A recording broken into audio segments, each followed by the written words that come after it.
关门议会进行总结选议庭轮到议员林志聪，不过因为本土疫情冲击，加上防疫残缺主战，所以议会紧急举行政党协商，决定将大会延到5月28以后。其中强调，到时会搁再看疫情状况来做调整，免让市长为了防疫，搁规个早拢绑在议会。原则上，因为不要让台南市政府两头烧，现在正值呢市政总质询，那台南市政府又要因应呢整个疫情的严峻的之下，随时会发生任何状况，另外又要应付台南市议会的市政总质询，那我们这样就延会，延到5月28以后，视中央的疫情而定。面对议会延期，市长黄伟哲表示，市府甲议会是一体，除了全力配合议会决定，市府团队嘛做好充分的准备，集中人力物力来做好防疫。为了因应这个疫情的需要、发展的需要哈，那台南市议会跟台中、高雄等直辖市议会都已经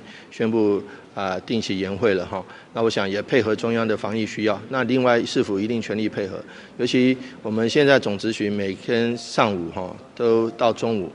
所有的官员都在这边。那谢谢议长还有所有各位议员大家的帮忙，可以让我们